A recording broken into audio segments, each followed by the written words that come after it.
6, 5, 4, 3, 2, 1. The History with Jackson podcast. Hello and welcome back to the History with Jackson podcast, the home of accessible and digestible history. Now, I'm your host, Jackson, and in today's episode, I'm speaking to Ashley Mantle all about his brand new book, Uncrowned, Royal Heirs Who Didn't Take the Throne, from Amberley Publishing. Now, it's a great book, great episode. I know that you are all going to enjoy it. Now, if you enjoy learning about great history, listening to great history, reading about great history, please do consider heading to the History Jackson website, where you can read all the great content that we have on the blog from some fantastic historians and authors. Now, without further ado, I'm going to leave you with Ashley. So hello and welcome back to the History with Jackson podcast. Today we welcome historian and author Ashley Mantle to discuss his brand new book with Amberley. Thank you, Amberley, for sending it to me. Uncrowned, Royal Heirs Who Didn't Take the Throne.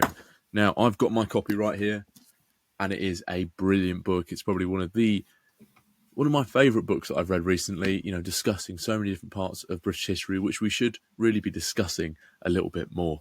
Now, how are you, Ashley? I'm very good, thank you. Jackson, how are you? I'm doing very well, thank you, mate. And thank you very much for coming on to come and talk about your brand new book. I'm super excited for this. So the first question I want to ask you, Ashley, and I ask this to every single guest who comes on the podcast, what was the inspiration behind writing this book? So, Uncrowned was born from another project I was doing, a series of books called Pocket Monarchs. So these were short biographies of the kings and queens of England aimed at a general audience. So I wrote one on King John, and after writing that, I kind of flitted between projects a bit, and then I started to write Henry I as my next book. When reading that, I got really interested in the story of Robert Curthose, or Robert II, Duke of Normandy. So he was the elder brother of Henry and William Rufus, and he was denied the throne twice. And I found myself I think it's because he's a bit of an underdog, and I think we English, we like the story of an underdog, and something just really interested me in the story. So I wanted to write something on him. So I obviously he didn't fit the idea of this Pocket Monarch series of books. So I decided to add in some extra characters who also didn't become kings. So I had the idea of, say, Edward V, and I started researching into the idea, and I found that there was many characters in our history from the Norman Conquest onwards, people who were destined to be king and queen but never were. So I thought I could turn this into a full-size book. So I approached Amberley, and the rest, as they say, is history. I love how you've taken something that you're interested in. It's a tale as old as time for historians. You've taken something you're interested in and turned it into a book or a project that you're really passionate about and you really want to bring to people. And I absolutely love that you've been able to do that with this book. Obviously, your book, you cover so many different uncrowned, as you call them.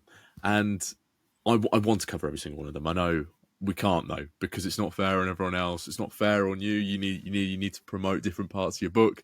So I've chosen some of the uncrowned that I find incredibly interesting. I'd love to discuss in a little bit more detail.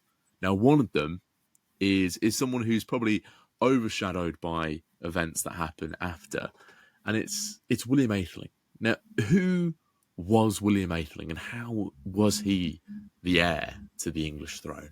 So William Atheling was the eldest son and only legitimate son of King Henry I of England. He was vitally important to Henry because Henry wasn't originally destined to be king. He was the youngest of William the Conqueror's 4 sons, 3 of which survived. The eldest of these was Robert Curthose, who would become Duke of Normandy. The second son was named Richard, and he died tragically young in the New Forest, which happened a few times with William's children or descendants. The third was William Rufus, who became King William II, and then obviously we had Henry. So when William the Conqueror died in 1087, he made Robert Duke of Normandy, as he had already been recognised, but Robert had rebelled twice against him before, and he was in complete disfavour with William. So William, instead of giving him England as well, which we don't really know what William's ideas were for England, for how he was going to what he was going to do with it when he died. But he probably would have given it to Robert. The Norman dukes tended to give any extra land that they any acquisitions, extra land they acquired, they used to pass on hold to the heir. Instead, he made William Rufus king. He gave the kingdom to him, and he could do this because there was a rule then in England and Normandy which said that acquisitions, the main patrimony, so Normandy, would go to the eldest son, but any acquisitions could be given to a younger son. So William took advantage of that, and obviously Robert was in exile at the time, so he gave William the kingdom. So Henry was given 5,000 silver marks by his father, which is a sizable amount, but he was and some of his mother's lands in England. So Henry had to kind of forge a path for himself. Luckily, he could take advantage of the relations between his two elder brothers, which soon came to blows. So as soon as William Rufus had been made king, there were plans to buy some of the Norman nobility, including Bishop Odo of Bayeux, William the Conqueror's half brother, to give Robert the throne.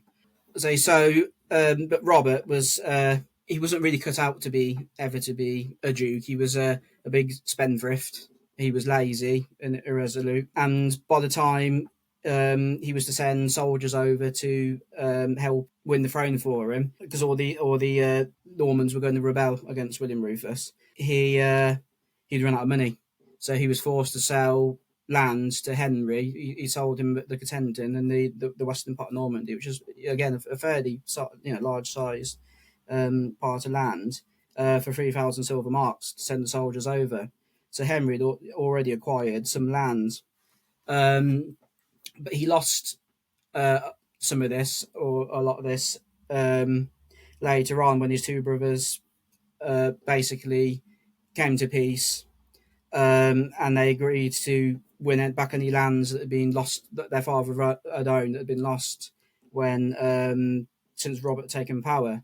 So they went against Henry, and he stood against them on Mont Saint Michel, and he ended up going in for a few years into exile. But he returned, and he ended up being accepted into Domfront in Normandy, and the people there chose him to rule over them.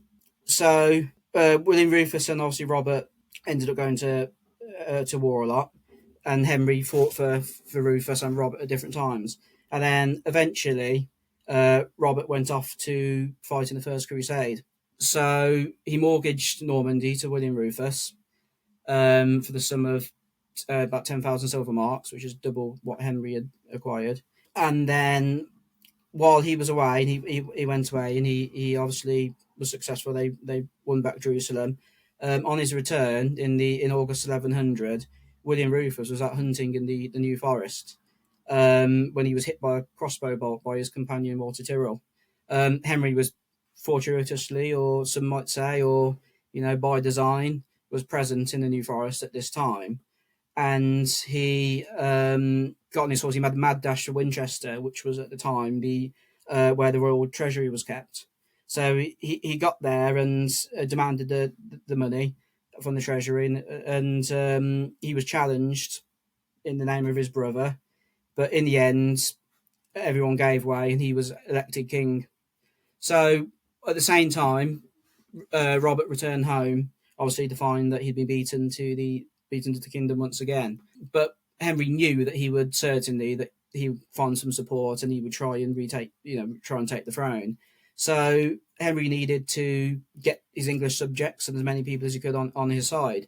So one way he did that was to marry Matilda of Scotland.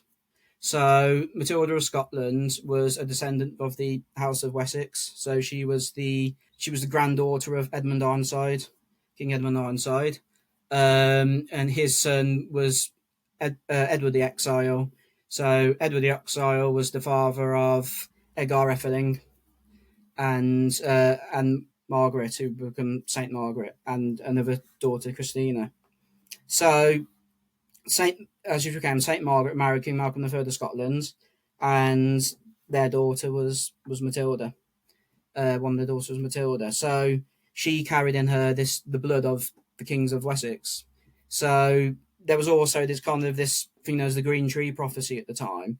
So this was from Edward the Confessor. So when Edward was on his deathbed, he foresaw the Norman conquest when two monks he'd known in his youth visited him and told him of what was to happen. And when he asked, is there any way that it can be prevented, they said no, but they said they gave this cryptic phrase that became known as the Green Tree prophecy, saying it's quite confusing to talk about without being able to read it out, but essentially saying that it was come to be understood that it was saying that the House of Normandy and the House of Wessex would meet, as it were, become entwined, and peace would return to England. So Henry might have known about the Green Tree prophecy, and it might have been on his mind at the time. So anyway, Robert returns to England. Returns to Normandy, and he marries on his way on his return to Sybil of Conversano. Obviously with the idea of getting himself an heir because he's still heirless at this time. And obviously Henry's also now married. So this Green Tree prophecy, it shows a really important moment in English and particularly monarchical history as well there. The coming together of the House of Wessex and the Norman conquest and that new royal family. And that coming together is obviously William through Henry's marriage to Matilda of Scotland. What's William's early life like as this heir to the English throne, this important position, this final piece of the puzzle in this Green Tree prophecy? So Robert Curthose actually has an heir first. He has a son called William Clito. Clito is like the Norman kind of equivalent of an Etheling of an heir. So obviously this is quite alarming for Henry, because if he dies without an heir, he will obviously Robert or his son may end up taking over the kingdom, and obviously all Henry's hard work's gone for nothing. So Matilda does fall pregnant, and in 1102 she gives birth to a daughter, which is named Matilda, the future Empress Matilda. Obviously Henry was probably chuffed with a daughter, but it was a son that he really needed, because female inheritance wasn't known at this time.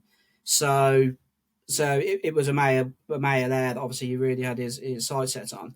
So in 1103 he did finally have this male heir. So this is William Etheling. So he was born in about July or August of 1103, so the year after Matilda. And obviously as a male, he was Henry's heir. So in his early life, we know that he was first of all in the royal nursery, but we do know he was ended up being placed under the care of Anselm, Archbishop of Canterbury, for a bit. And this is till about 1109 when the Archbishop died. And he was then placed under the tutelage of Ophir, who was the half-brother of Richard, Earl of Chester. In 1106, Henry I invaded Normandy and defeated his brother Robert Curthose at the Battle of Tinchebray. So Henry then becomes Duke of Normandy, although he doesn't use the title. And this kind of brings him into conflict with King Louis VI of France and his neighbours on the continent. England pretty much remains at peace for Henry's reign, but Normandy doesn't. So Louis VI regards Henry as his vassal, as Duke of Normandy, and he wants Henry to perform homage for the duchy. But Henry, as a fellow king himself, obviously doesn't want to be seen to do this, so he refuses to perform the homage. So this obviously is a dangerous path for him to take, because William Clito, Robert's son William Clito, obviously is still around. He was after Robert was captured, he was placed in captivity in England for the rest of his life. But Henry took pity on William and allowed him to stay with his guardian, which obviously would prove to be quite a big mistake. As heir, one of the ways in which William learned the ropes of government was he acted as a vice regent with alongside his mother, Queen Matilda, when Henry was off at war in Normandy. As I say, Henry wouldn't perform homage to Louis, and war broke out in a few times in 1111 and later. So Louis formed a coalition with some of the Duchess neighbours. So one of these was Count Fulk of Anjou, who was the Angevins were a big enemy of the Normans, and also the Counts of Flanders as well. In the coalition of 1112, one of the ways Henry defeated some of his opponents was by using William as a political bargaining tool, really. So he was able to betroth him to the daughter Matilda Maine of Fulk Count of Anjou. So that meant that that Count Fulk obviously dropped out of the war. A lot of the Count of Flanders actually during this war were killed, and Louis in the end had to call off the coalition. But then he started to throw his support behind William Clito, as I say, Robert Curthos's son, and he promised to help him win Normandy, his father's lands in Normandy. So in 1115, William Effeling was recognised as heir to Normandy in response to this. Henry then came up with the idea of, instead of performing this homage himself, he would possibly give William the duchy and offer Louis some money, basically, to recognise him as Duke of Normandy. Louis apparently was, the idea of the money was quite intriguing to him, but he was convinced by the Count of Nevers to say no and carry on supporting William Clito. So in March 1116, William was also recognised as heir to England at Salisbury. And when war was renewed in 1118, again Fulk joined this war again. The betrothal was over by now. And one way, again, that Henry used was William as a political bargaining tool. So he once again offered William's hand to Matilda, the daughter of Fulk, which was agreed. And in May 1119, he travelled to Normandy, and the two were married at Lisieux in June. So just over a month later, Henry and Louis met in battle at Bray-Mule. This is on the 20th of August, 1119. We don't fully know, but William was probably at the battle. We don't know if he actually participated. We don't really know, but it's possible that he was in the rear guard of the army along with some of Henry's illegitimate sons who were there. And he certainly was present after. So it was a devastating defeat for Louis, and Louis fled, and Henry took the field. After this, there was lots of negotiations, and Louis eventually recognised William as heir to Normandy. So Henry didn't have to perform the homage. William could perform the homage, but Louis said that so he wasn't seen to renege on his promise to William Clito. He had William Effeling perform homage to his own heir, which was Philip instead. That was a great answer that really shows just how important William Effeling was to his father, Henry I, but also the political dynamics of the medieval world, of where heirs and children were used as political bargaining tools. And that started to give William that political standing that started to mark him out as a important political figure in medieval Europe. And also a future king, someone who might be a very incredibly powerful and important king in the future when he succeeds his father. But all of that comes undone in 1120 in a disastrous way, in something that's now known as the White Ship disaster. So could you let us know what happens in this disaster, and what's the effect of this event on England? Yep, so after obviously securing the victory at Bray-Mule, and after having Louis recognise Henry's right to the duchy through William, and William being made recognised as heir, Henry decides to return back to England in triumph. So they assemble a fleet at Barfleur that's going to transport Henry, his sons, and all his attendants and that back over to England, which he's not seen for quite a few years, or probably about 4 years. So on 25th of November, as Henry's overseeing preparations, he's approached by a captain called Thomas. So he claims to be the son of the man who conveyed William across the English Channel during the September 1066 for the Norman conquest, and he tells Henry that he's got this like sleek vessel called the White Ship, or the Blanche Neuf as in French, and he offers Henry to take him obviously across the sea, to be the one to take him across. So Henry's already fitted out a ship and he's already prepared. So he decides that he'll pass on the offer, but he says he will let Thomas have the honour of conveying his heir and son, William Effeling, some of his other illegitimate children, and also many of the Norman kind of nobility in the ship. So William is like his father, is in like a jubilant mood, and the sailors ask him if they can have any drink. So he gives them all barrels of wine, and the rowers and everyone, the crew, are drinking it. So say obviously the nobility and Henry and William himself, and soon they're drunk.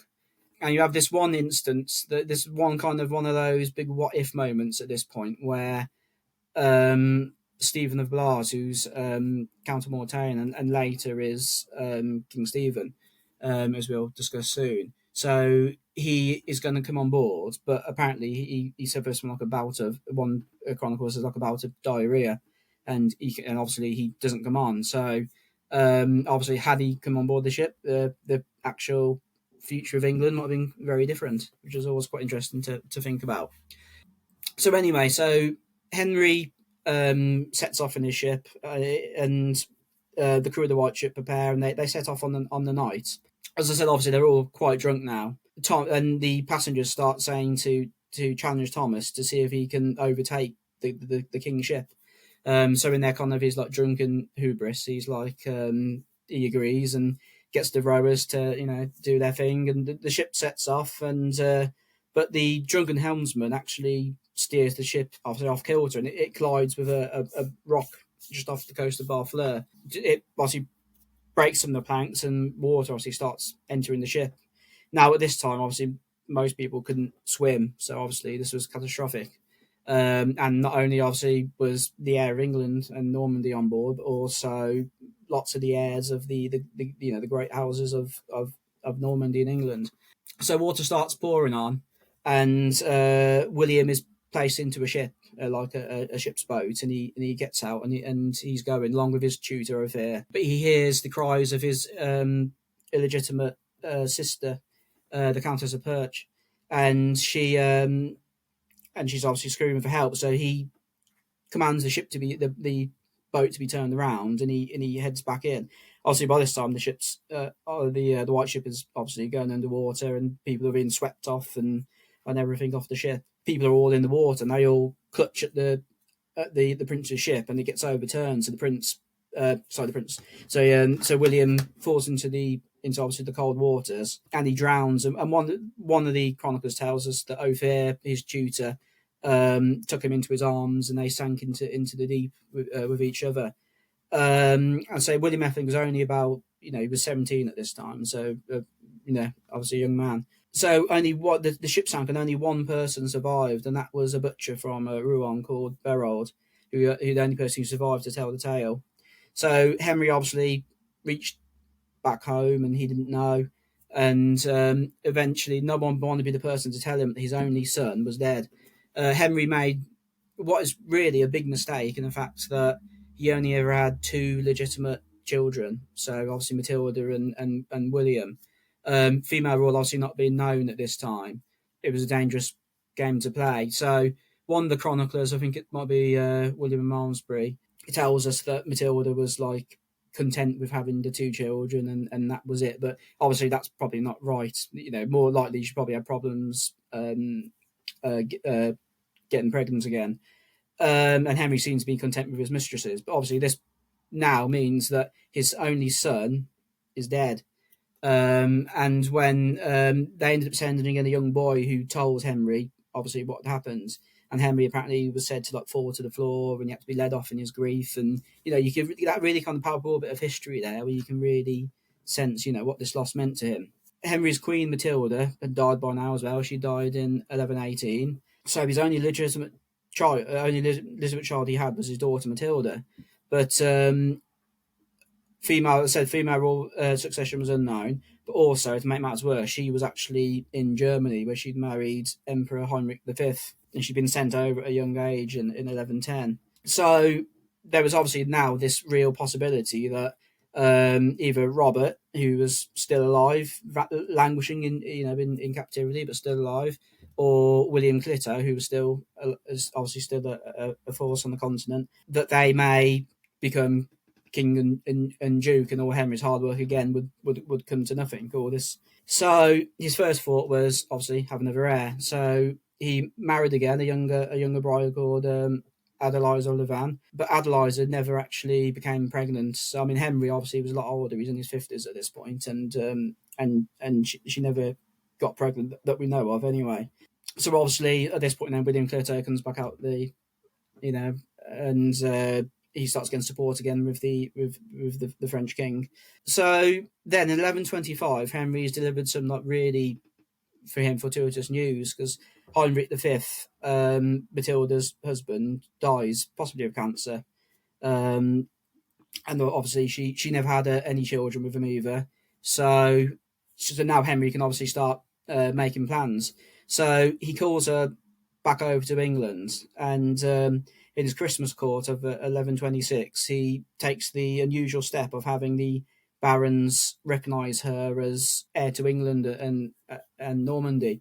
So obviously this is unknown at the time, but they all accept. And one of the people who was there is Stephen of Blois, who I mentioned before, the Count of Mortain, and so he's Matilda's cousin. So he's the daughter.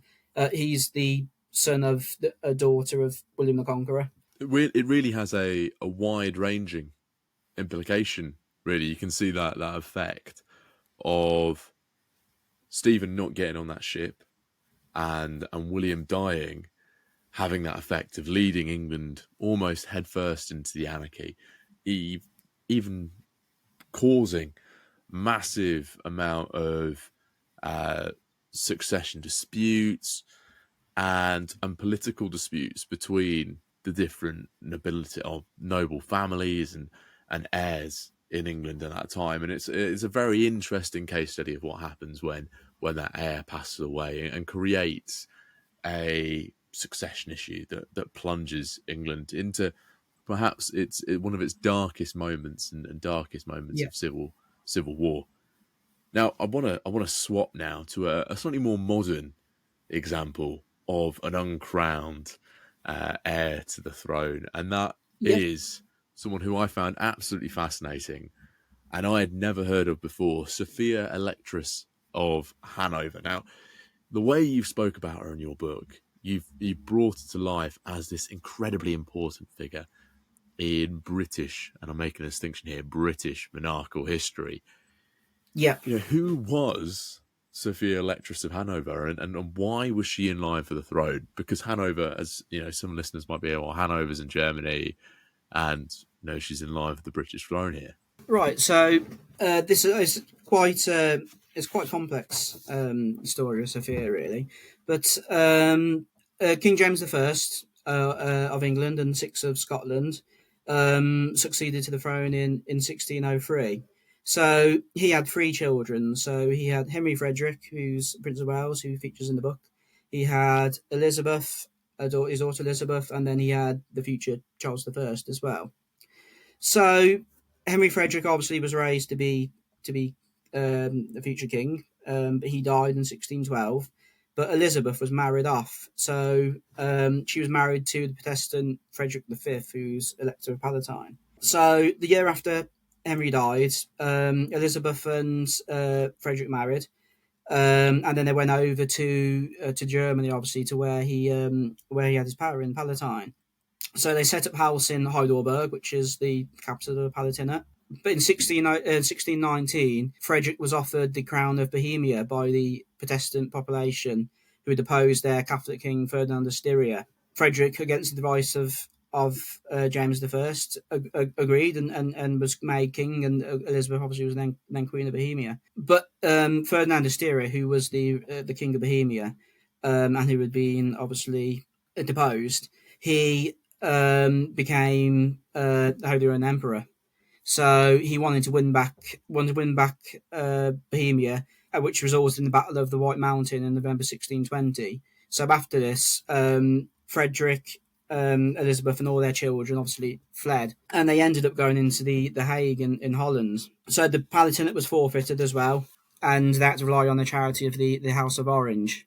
So this was the birth of kind of the period in history known as the 30 Years War. And while Frederick was off fighting, Elizabeth remained at the Hague, and it was there that she gave birth to Sophia, who was the couple's 12th child and also their youngest daughter, and she was born on the 14th of October 1630. So Sophia is interesting in that she'd actually written a memoir of the first kind of 50 or so years of her life.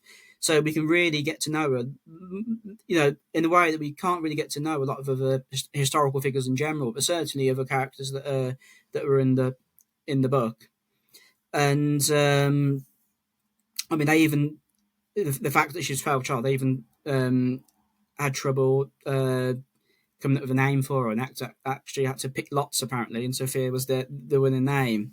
So she was sent off to Leyden. She was brought up along with her elder sisters with her, and eventually these all moved off, and she ended up going back to the Hague with her mother. So she remained in Hague for a large amount of time then. But in 1648, the 30 Years' War came to a close in what was known as the Treaty of Westphalia, and her elder brother Charles Louis was restored to the Lower Palatinate. Her father obviously was long dead by now. So in about 1650, she moved over to Heidelberg, and it was here that she caught the eye of George William, who was Duke of Hanover. George William was from the house known as Brunswick-Luneburg. And he was a bit like an inveterate bachelor, and he was in need of money, and his subjects promised that if he married, they would basically give him more money. So he set his sights on Sophia, who he'd heard about from his younger brother Ernest Augustus, and he went over to woo her, as it were, and they agreed to marry. But when he actually he used to go to Venice and that, and he was like a bit of a bachelor and a bit of a womanizer and everything. And when he went, he ended up with cold feet, and he decided that he didn't want to marry. He wanted to remain single.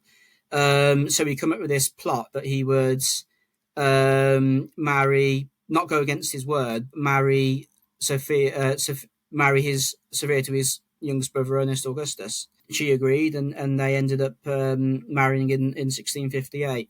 And after that, we have this kind of quite comical series of events where George ends up realising his mistakes, and he's fallen in love with Sophia, and Ernest thinks that they're having an affair, and all these different things. It's quite interesting. It reads quite like an old romance, really. But to get to the event that brought Sophia closer to the throne was the Glorious Revolution of 1688. So this had seen the Catholic king, James II, who was the youngest son of Charles I, deposed and replaced by his daughter, the Protestant Mary, and her husband, William of Orange, who became Mary II and William III. This ended up in the Bill of Rights, which was enacted in 1689. And which it actually delineated the order of succession. So James II obviously was barred from the throne. His son, James Francis Edward Stuart, who'd been born in 1688, was also barred because he was a Catholic. And the succession was placed, I say, in William and Mary. After that, it was any children of William and Mary would then succeed. If they had no children, Mary's younger sister Anne would succeed, and again don't devolve on any heirs. So at this point, there's still no real chance of Sophia becoming queen, really. Obviously, events happen. So Mary predeceased William, but William has no children by Mary, and he doesn't remarry and have any others. Mary's sister Anne, becomes obviously the future Queen Anne, she has lots of pregnancies that end up without the child dying at birth, but she has one child that survives, which is William, Duke of Gloucester. Then in 1701, we had the Act of Settlement, and in this, Sophia was recognised as third in line to the throne. As I say, Queen Mary died childless in about 1694. Anne's son, William, Duke of Gloucester, died in 1700. And this made Sophia the next Protestant candidate for the throne. So they passed over, I think, about 52, I think it is, individuals who were excluded due to their Catholicism. Obviously, Sophia had a lot of elder brothers and sisters, but these had either turned Catholic or or if they were Protestant, they'd predeceased her, so they weren't eligible for the throne. So William dies in 1702, and Anne succeeds. So this makes Sophia at this point heir presumptive to the throne. But Sophia was obviously now about 71, and Anne was about 37, so her chances of succeeding obviously were quite remote. But Sophia obviously had married Ernest, and she had several children, and the eldest was the future George I. Sophia spent most of her days in the palace of Herrenhausen, walking its gardens and having philosophical discussions. So in 1714, when Queen Anne, who, as I said, had no children, fell ill, there were calls for a member of the Hanoverian dynasty to come to England, but Anne wouldn't allow this, and she wrote like an enraged letter to Sophia. And the next day, Sophia fell ill, and as she's walking in the gardens with one of her ladies in waiting and Princess Caroline of Ansbach, it started to rain, and she dashed for cover. But as she ran, she collapsed and died. And literally less than 2 months after that, Queen Anne passed. Obviously, had no children of her own, and it was Sophia's elder son, George Louis, Elector of Hanover, who became King George III, and then we had the ushering in, obviously, the Hanoverian dynasty. So Sophia lived just 2 months longer. She would have become our first and only Queen Sophia. It's a remarkable story, from being 53rd in line for the throne to becoming the heir just for a short amount of time. But from being 53rd in line to the heir is just remarkable. And you've really brought out her importance, not only to the Protestants at that point in making sure that Protestant line continues, but also her importance to the monarchy today, of which they're all descended from her. Now, what are the rules of succession today? Because the rules of succession today have changed slightly from some of the rules that we've had previously. So you've mentioned, ideas of the successor being chosen by the outgoing king or the nearly dead king or queen, the ideas of nobility electing through bodies such as the Witan, primogeniture. So what are the rules today? Well, today the throne is primogenic. I say it was until relatively recently, until the passing of the Succession Act of 2013. This was male preference primogeniture, so it was always the eldest son was heir apparent, and he took precedence over his younger brothers, and they all took precedence over the females. Obviously, female succession was by this point entirely possible, but there was also from the Act of Settlement and the there was also rules that the heir had to follow. So they couldn't be Catholic because they had to be in communion with the Church of England, and they also couldn't be married to a Roman Catholic. They also had to be descended from Electress Sophia.